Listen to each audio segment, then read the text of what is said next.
கூட்டணி கட்சிகளான தெலுங்கு தேசம், ஐக்கிய ஜனதா தளம் ஆகிய இரண்டு கட்சிகளையும் கூட்டணியில் தக்க வைத்துக் கொள்ள வேண்டும், அதன் மூலம் தமது ஆட்சியையும் தக்க வைத்துக் கொள்ள வேண்டும் என்கிற பயத்திலிருந்து தயாரிக்கப்பட்ட ஒரு நிதிநிலை அறிக்கையாக இருக்கிறது.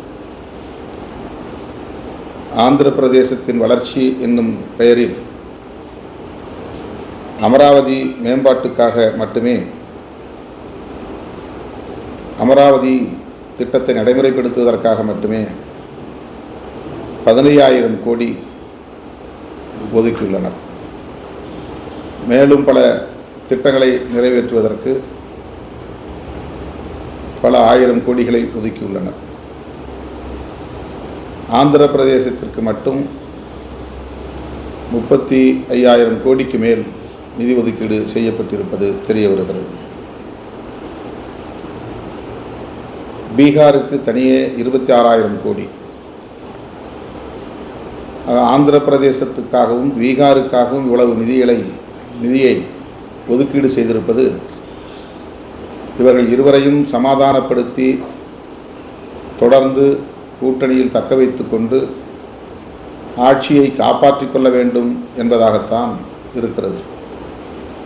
பீகார் உள்ளிட்ட வடமாநிலங்களில் இயற்கை பேரிடரால் பாதிப்பு ஏற்பட்டுள்ளது என்று காரணம் சொல்லி பல ஆயிரம் கோடிகளை அதற்காக ஒதுக்கீடு செய்திருக்கிறார்கள்.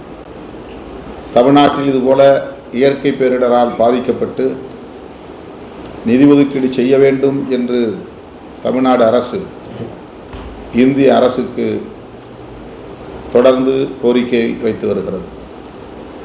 ஆனால் இந்த நிதிநிலை அறிக்கையில் தமிழ்நாட்டுக்கென்று எந்த நிதியும் ஒதுக்கப்படவில்லை. வழக்கமாக நிதிநிலை அறிக்கையை தாக்கல் செய்கிற போது நிதித்துறை அமைச்சர் திருமதி நிர்மலா சீதாராமன் அவர்கள் திருக்குறள் ஒன்றை வாசிப்பதுண்டு. இடையிடையே பாரதியார் போன்றவர்களின் கவிதைகளை சுட்டிக்காட்டுவதுண்டு. பாஜக அரசுக்கு தமிழ் மீது பற்று உண்டு என்பதை போல ஒரு தோற்றத்தை உருவாக்குவது அவர்களின் வாடிக்கை. ஆனால் இந்த பட்ஜெட்டில் தமிழ் தொடர்பான எந்த சொல்லும் இல்லை, தமிழ்நாட்டு மக்கள் தொடர்பான எந்த அறிவிப்பும் இல்லை.